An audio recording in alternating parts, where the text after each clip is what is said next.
여호수아 1장 8절과 9절 말씀 여러분과 제가 같이 함께 봉독하도록 하겠습니다.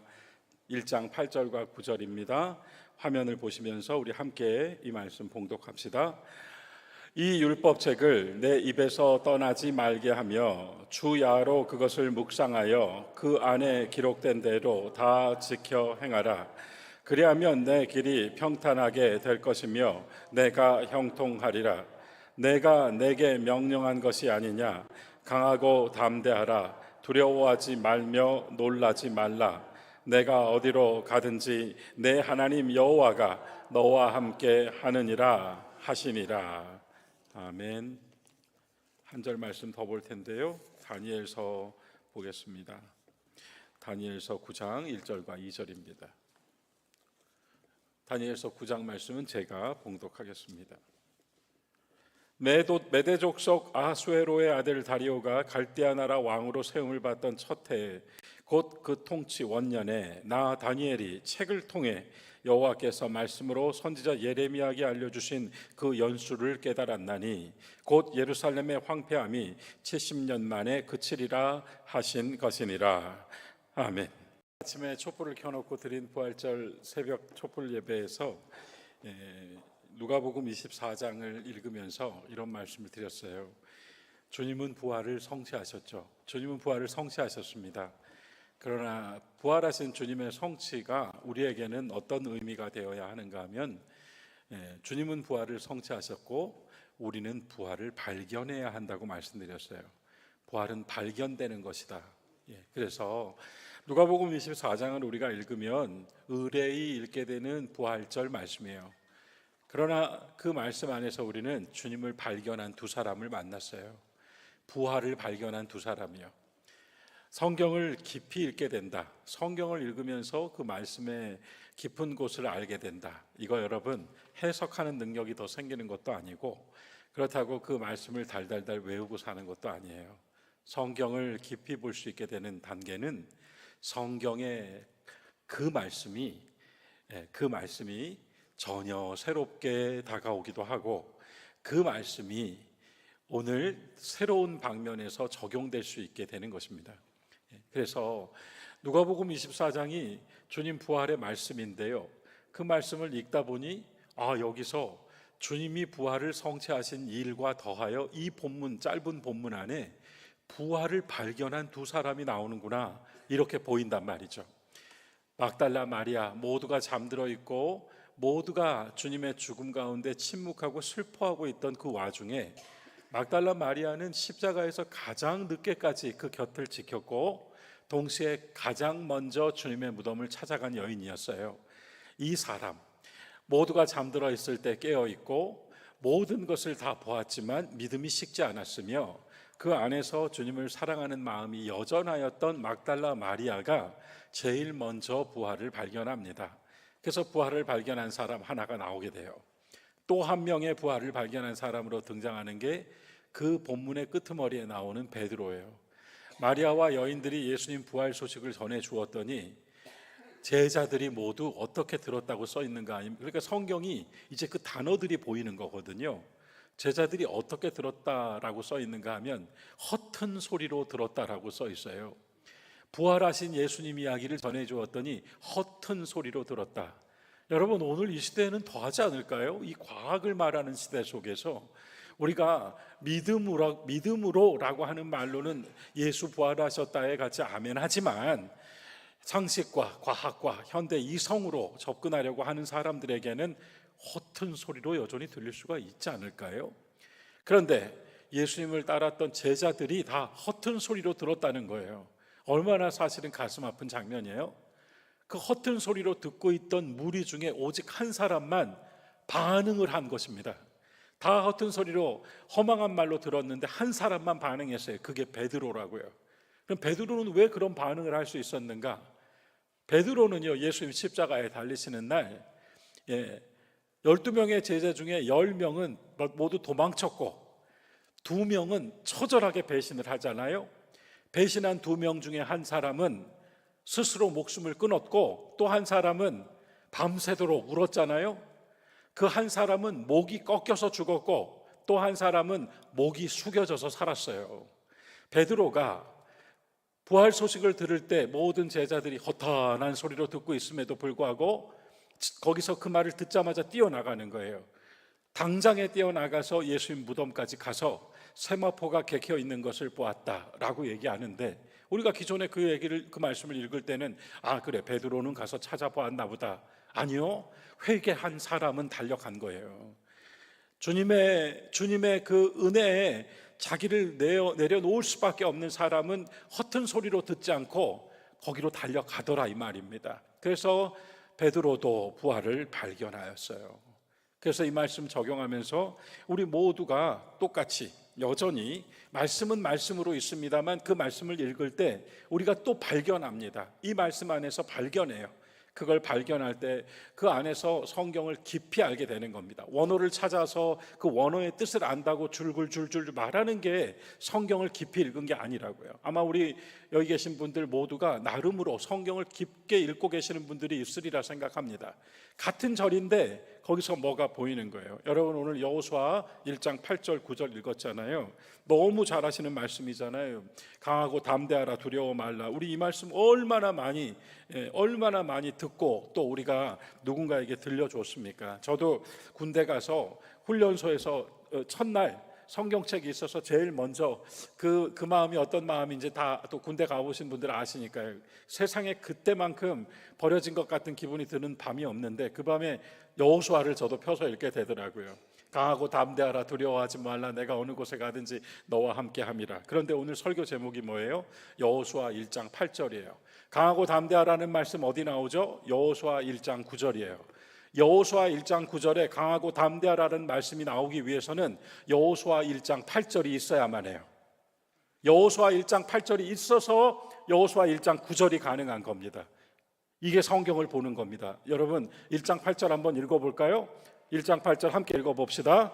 이 율법책을 내 입에서 떠나지 말게 하며 주야로 그것을 묵상하여 그 안에 기록된 대로 다 지켜 행하라. 이렇게 나옵니다. 그러니까 지금 세 가지가 나왔어요.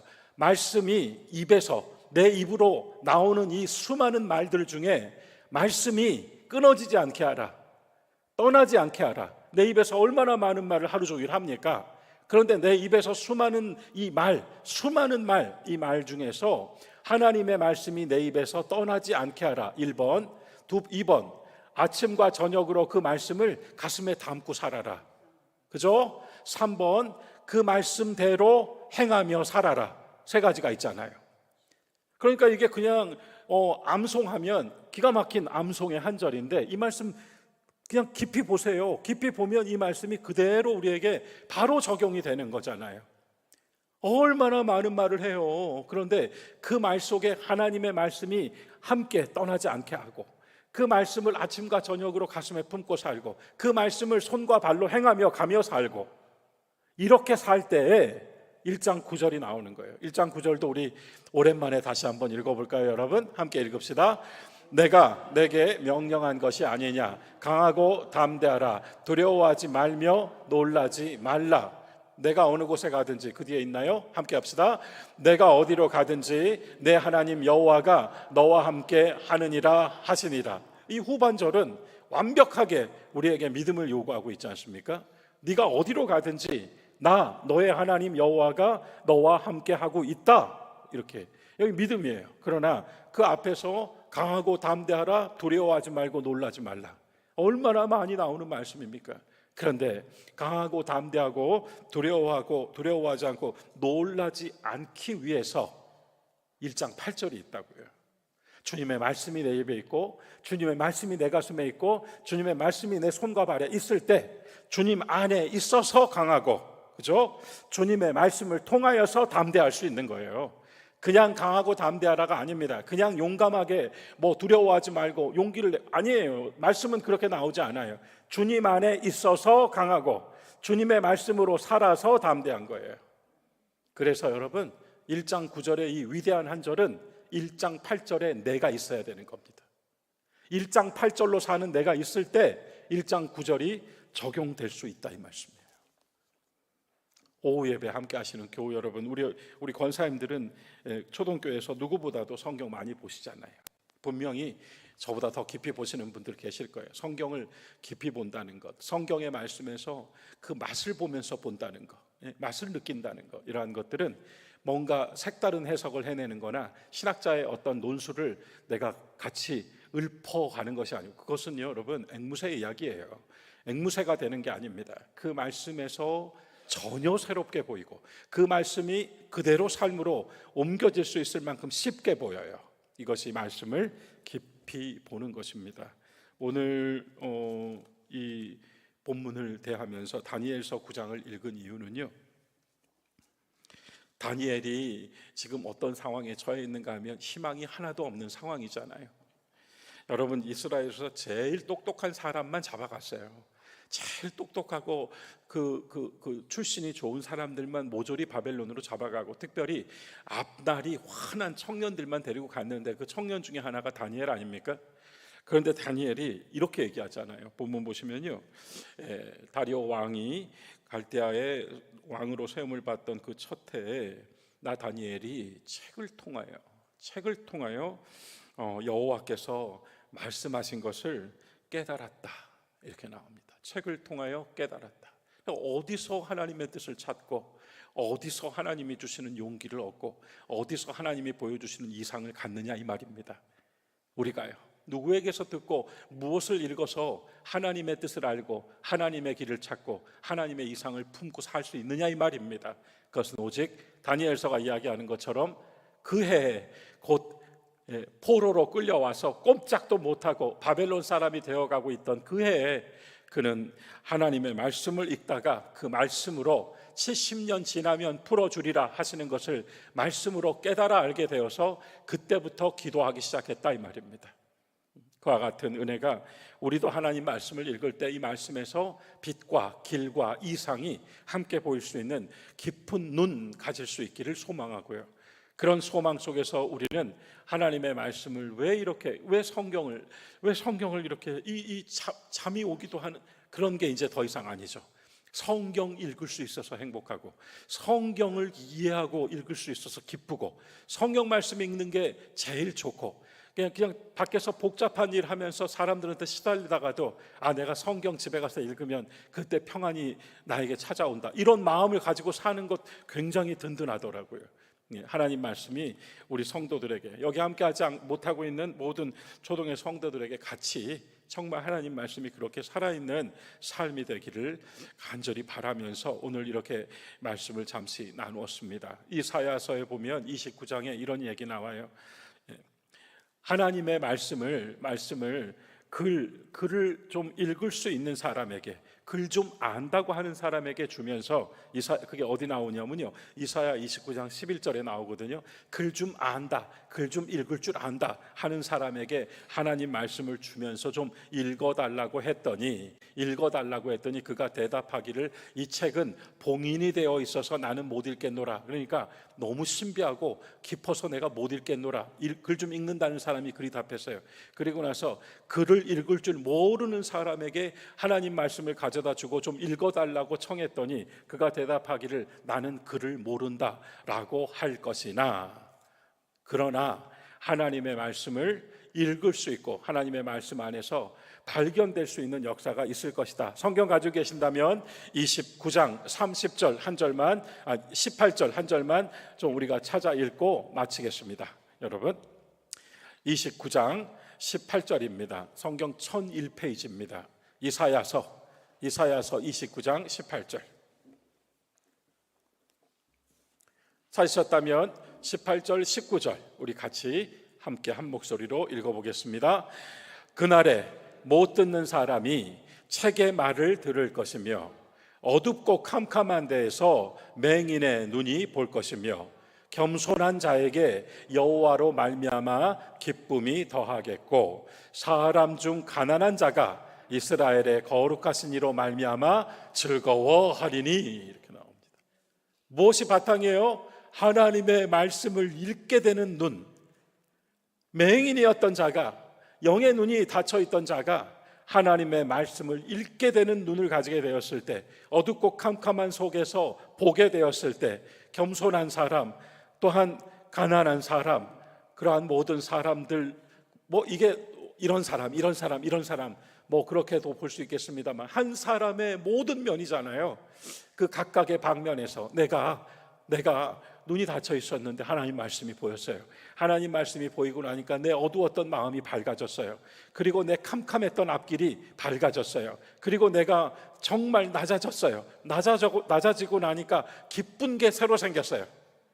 낮아져 보니까 기쁜 게 새로 생겼어요. 이전에 높을 땐 기쁘지 않았던 게 낮아져 보니까 이게 너무 기쁜 일이 되었어요.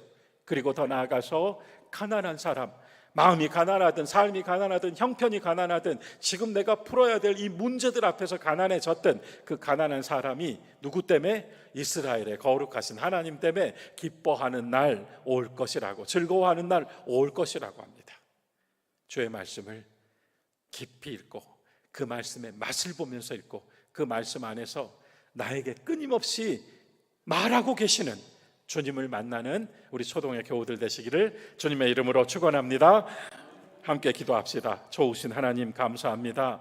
오늘 이 말씀 우리 안에서 생명이 되었사오니 우리가 강하고 담대하기 전에 주 안에서 강하고 주의 말씀을 행함으로 담대하여 두려워하지 말고 놀라지 말라는 주의 음성을 따라가는 귀한 성도의 삶 살게 하여 주시고, 우리가 주의 말씀 안에서 이상을 발견하고 길을 찾고 뜻을 보며 기도할 수 있는 힘을 더하여 주시고, 우리의 맹인되었던 눈을 뜨게 하사 기쁨과 즐거움을 회복시켜 주옵소서. 그것이 또한 부활의 생명으로 사는 삶임을 고백하오니 부활 예수시여 우리의 영을 깨우시고 우리 안에서 밝은 빛으로 주의 말씀 안에 살 수 있는 새 힘을 부어 주옵소서.